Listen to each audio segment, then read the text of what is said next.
Welcome to the Financial Freedom Secrets Show. This is your host, Jackson Milan, the Wealth Mentor, helping business owners create financial freedom faster by mastering the language of money. Want to see how well you're tracking towards financial freedom? Complete our 40-point financial performance scorecard at wealthhealthcheck.com.au. That's wealthhealthcheck.com.au. The average score for most business owners is 18 out of 40. So complete the scorecard now and see how well you're tracking towards financial freedom. G'day guys, this is Jackson Milan, the Wealth Mentor, and we're here for another episode of the Financial Freedom Secrets podcast. I've been really excited about this episode because this is something that I've often thought about myself, going into whether it be a renovation project or a build. We understand that it's incredibly stressful for our clients who are trying to manage this whilst they're running their business or working their jobs, and many people go through this entire process completely exhausted.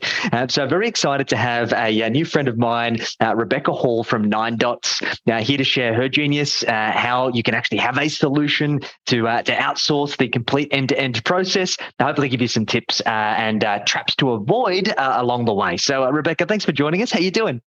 Good. Thanks, Jackson. Thanks so much for the invitation.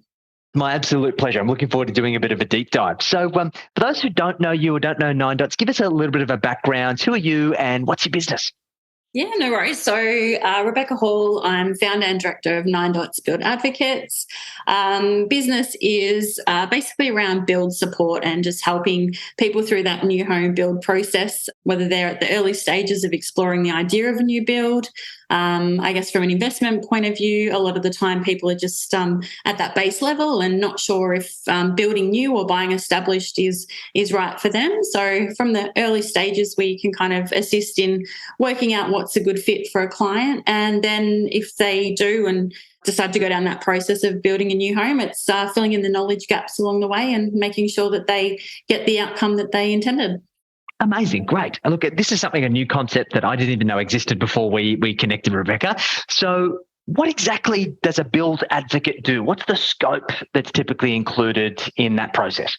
Yeah, so the build advocate in itself, it's a concept that we kind of pieced together almost 10 years ago. So as a business, we did spend quite a lot of time, and even still now, just educating the market on what a build advocate is. So for us, I guess it's the concept of that complete support in supporting someone through the build process. But it has been something that's developed over time. There are elements of what we do under that build advocate umbrella that is quite normal or common practice for people. So for example, under that is building inspections, which is quite common for people these days to tap into for support. Also, build contract reviews.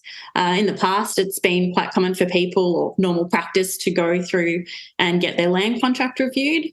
These days, it's becoming more common for people to extend that into getting their build contract reviewed. But outside of that, build advocate to us, it's collective support. So as an example, as I noted, we do build discovery sessions, quote review support, contract review, full project management.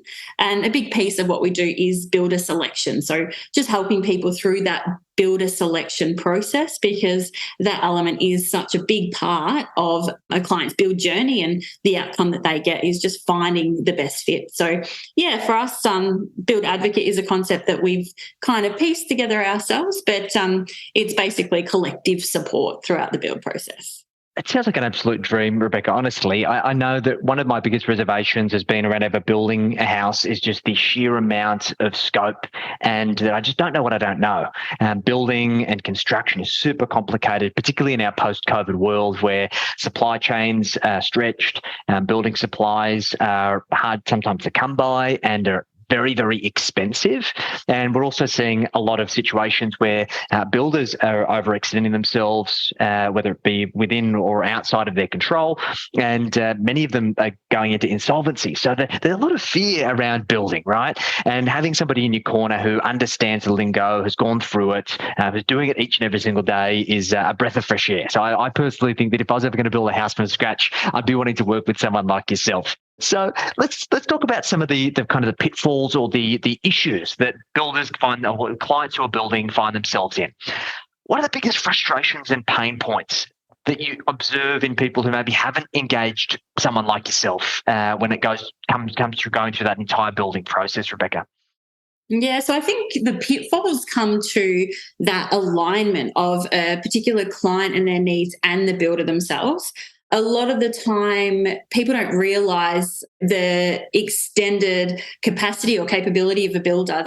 When they're outsourcing a builder, it's, they might go to a display home and they're looking at the home design, or it might be the inclusions or that particular salesperson that they've really connected with and they seem really supportive.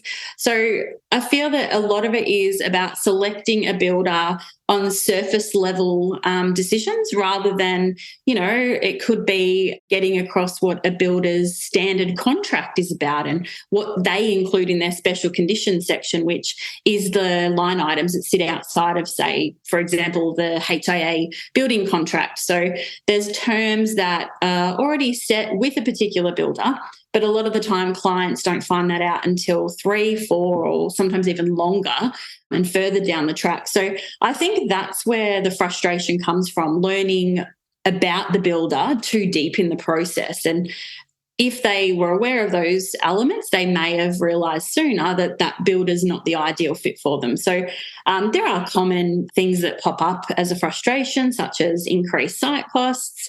Obviously, in the climate we're in now, time blowout is a big thing.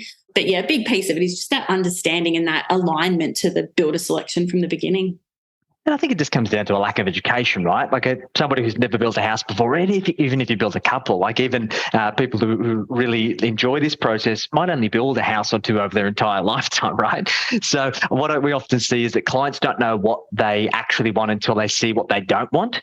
And that adds layers of cost to the process, right? And when you can scope that appropriately up front, have those conversations, explore those options, I think you're right. It keeps everyone on the same page and it keeps everything objective and avoids ambiguity, which none of us want when we're having such a significant investment, sometimes the biggest investment of our lives. Yeah. And look, it's an exciting journey too. So sometimes even though it's such a big decision, they enjoy that journey to begin with. But you're right, there's a lot to know up front and you kind of learn as you go. But it's also one of those things where everybody has an opinion. So your friends, your family, you might know a tradie from work, and sometimes you'll start that particular process and you'll be excited about a particular direction you're going, and then all of a sudden you're kind of putting the brakes on because someone's told you a little of some concern about a particular builder or a particular scenario. So it can be overwhelming quite quickly. But right from the onset, you do have, for example, your mortgage broker or the bank that can fill in that knowledge piece in regards to finance. You've got your conveyancer that can assist you with, as I mentioned, reviewing your land contract and sort of things to watch out for there. But it comes down to two, like when you're even purchasing the block right at the beginning, how much fill is on the land, how much fall is on the land, the design that you're looking at, does it fit on the block with consideration of the easements that might be there, what's the best placement of the house and, to take in the best orientation of the block. There's a lot to consider as you go through. And I think the best way to approach it is step by step, just bite-sized chunks, learn it as you go. Just make those educated decisions as you go through. Makes a lot of sense. So I think one of the probably things we're getting a lot of questions across our client base who are looking to build is what really goes into selecting the right builder. So we've already touched on a few of these things, but are there a few non-negotiables that you look for when it comes to builder selection when you're trying to match them with a client?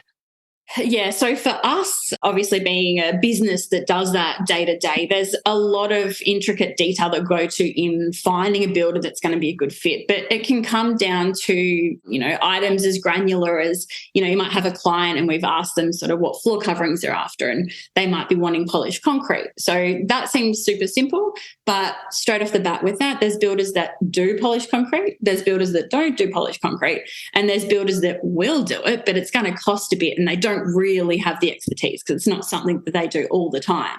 So I think it's about, for clients, whether they're doing it alone or coming through us or someone similar, it's about first breaking down what it is that you think you want, what's important to you, and then starting the process. I feel too often people will go, for example, to a display home and start that journey, and all of a sudden they're landing with a builder with inclusions based on a promotion or something that particular builder has on offer. So Yeah, I think from the start, it's just about getting super clear on what you want. And then in between all of that is the detail of, things they might not have considered. Or for us, we take clients through a process, quite a detailed process of questioning, what they would like included. And then just through those answers alone, you get a really good indication of areas that they might not have as much knowledge on. And then it's about just educating them on options around that. So again, it could be something as simple as, are they intending to use a front loader washing machine or a top loader? Now, if it's a top loader, it might be about, okay, well, have you considered, if you're using a top loader, are you wanting bench space in there? And if so, you've got to consider potentially a slightly bigger laundry to accommodate. Yes. So, yeah, it's more about the granular detail and just kind of, breaking it down before you get started. Makes a lot of sense. And look, there's a lot that goes into it. My parents are actually in the process of building a new home. And the common feedback they've had is just the amount of decision-making fatigue that exists because there's just so many decisions that need to be made. In the context of a builder, like how much do builders typically go through this level of discovery with their clients compared to what you guys offer as part of your facilitated service? In other words, are we trying to kind of go that little bit of extra to make sure we go deep before we actually get to kind of breaking soil and doing things and making decisions within the process? And are we trying to front load more of that as a result of your involvement? Yeah, I believe so. A lot of the time, even with initial appointments with us, some of that granular detail we're talking about, clients kind of scratching their head like, oh, why do I need to know this? It's not that they need to choose their floor coverings up front, but those type of decisions can steer you in a certain direction. Yes. So I think the builders do.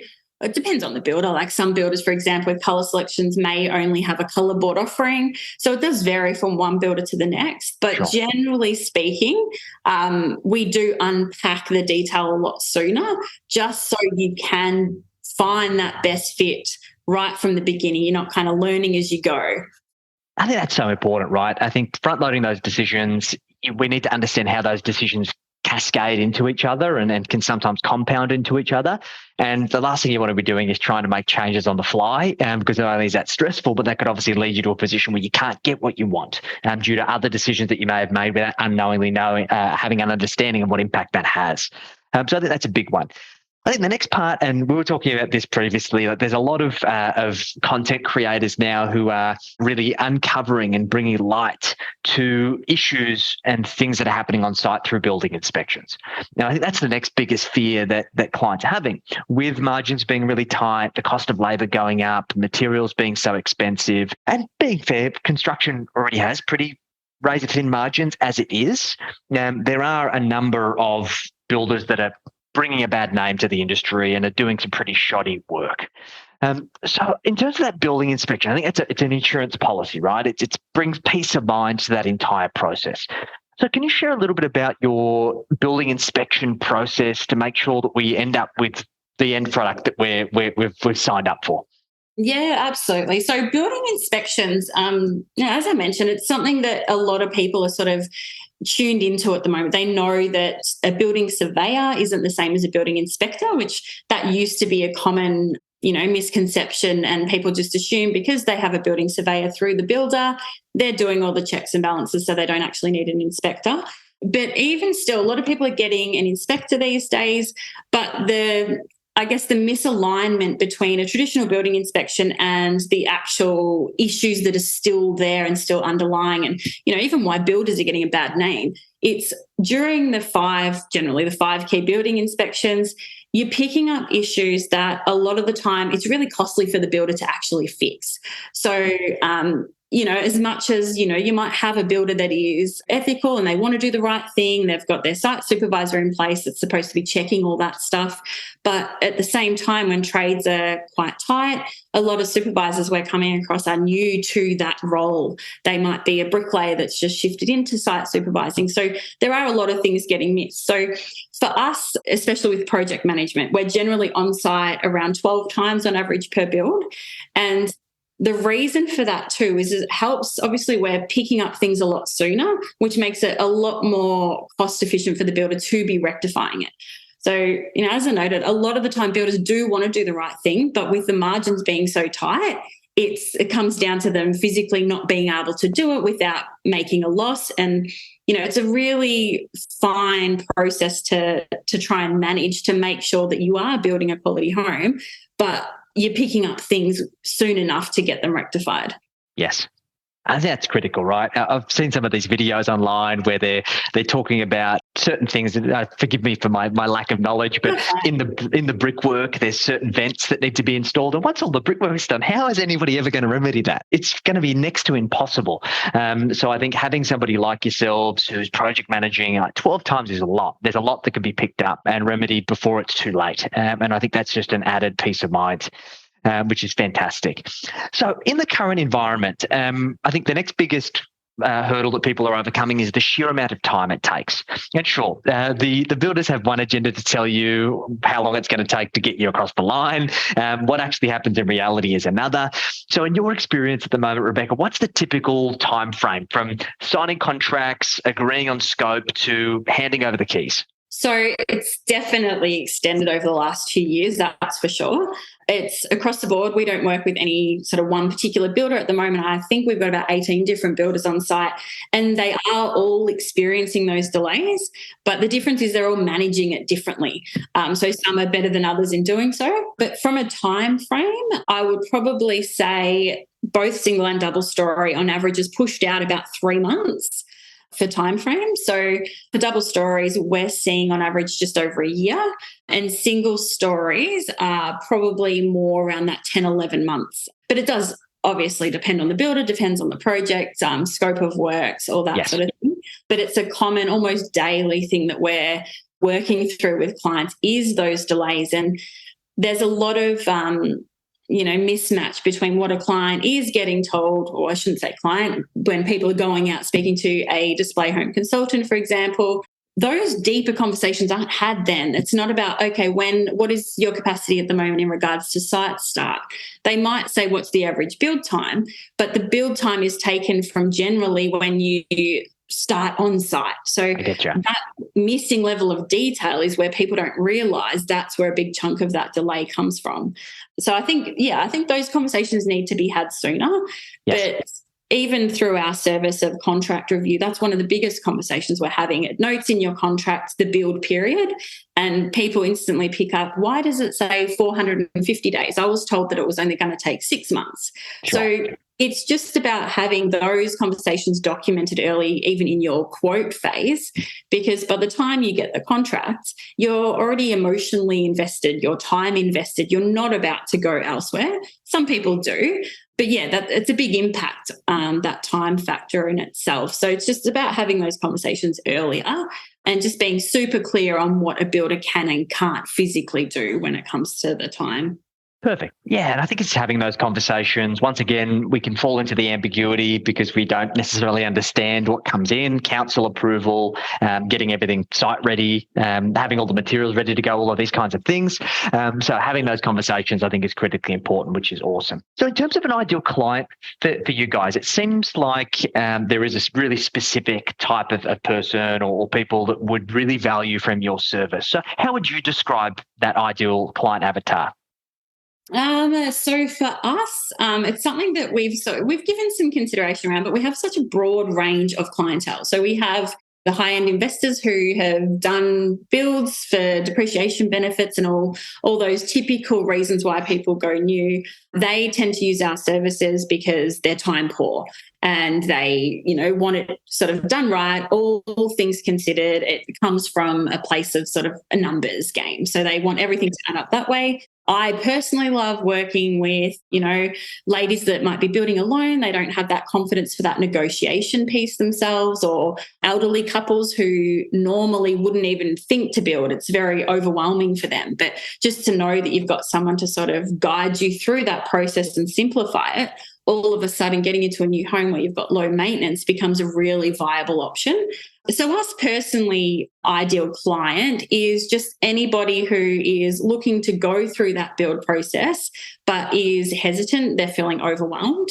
the way that we've structured our services is in a way that regardless of where you're at in the build process, support is available, whether you hit a hurdle with a particular builder or all of a sudden you might not have engaged for building inspections, but you've got concerns, so you can do a single inspection. Yeah, having issues with the builder from a conversation point of view, we can step in and support with that communication. So, yeah, ideal client is pretty much anyone who's building that feels like there's a bit of a knowledge gap. Perfect. Awesome. Fantastic. Great. And in terms of geographically, where can your clients be located? Yeah, so we've been running the business from an office in Victoria, so North Geelong, for almost 10 years. We have recently franchised our system and our model to extend that reach. So we have been servicing Victoria extensively during that time. We have opened a first franchise office in Adelaide, South Australia.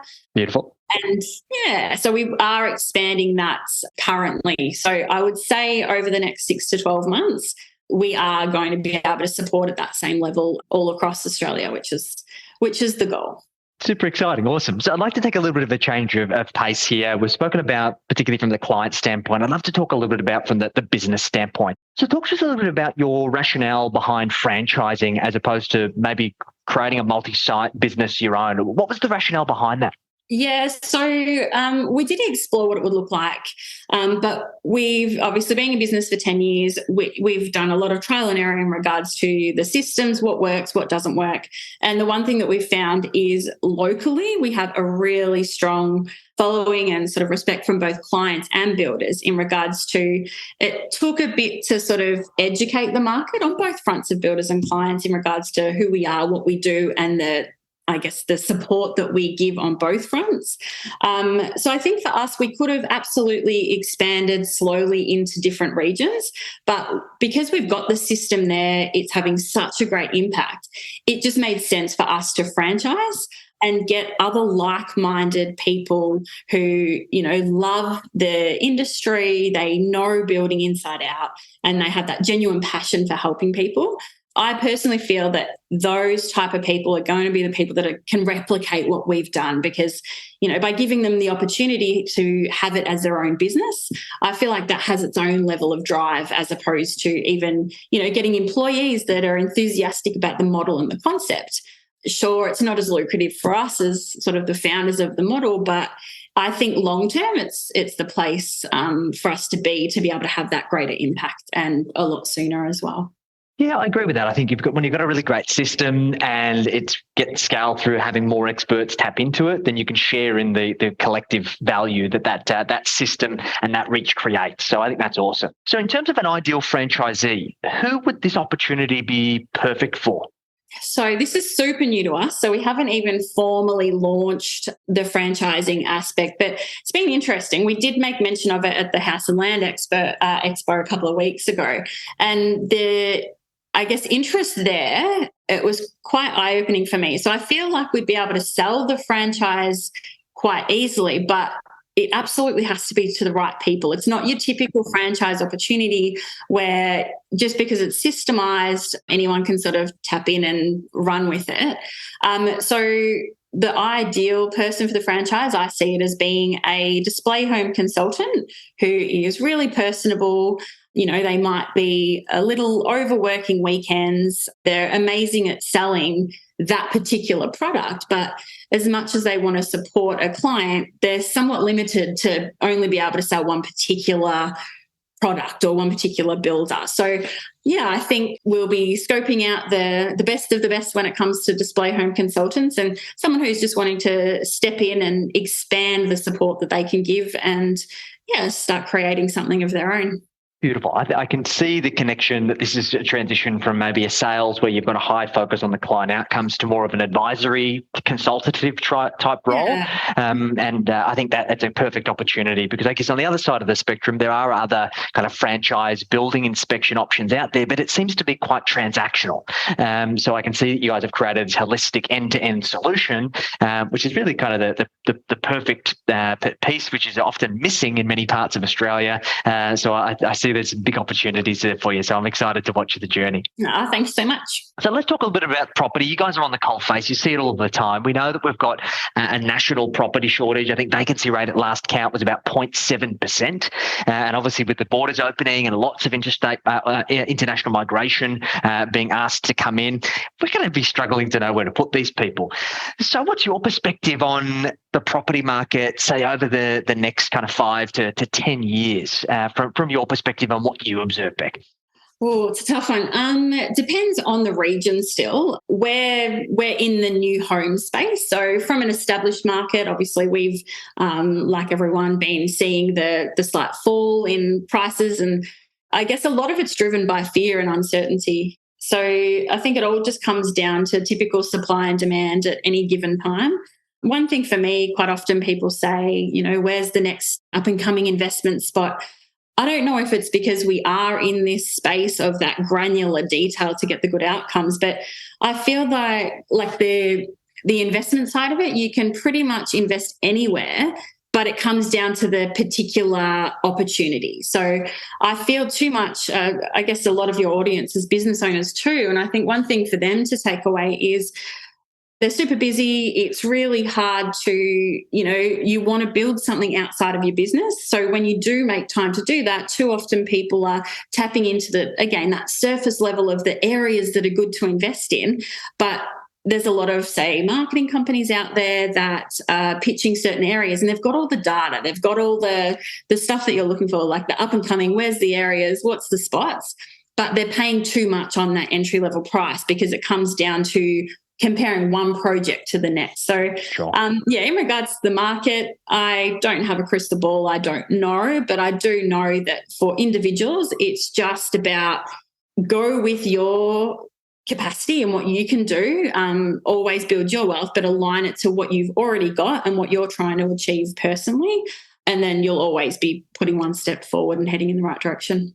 Beautiful. I think that's a really great insight. It definitely mirrors my perspective. I see people have overextended themselves, whether it be on their own home or whether it be on investments.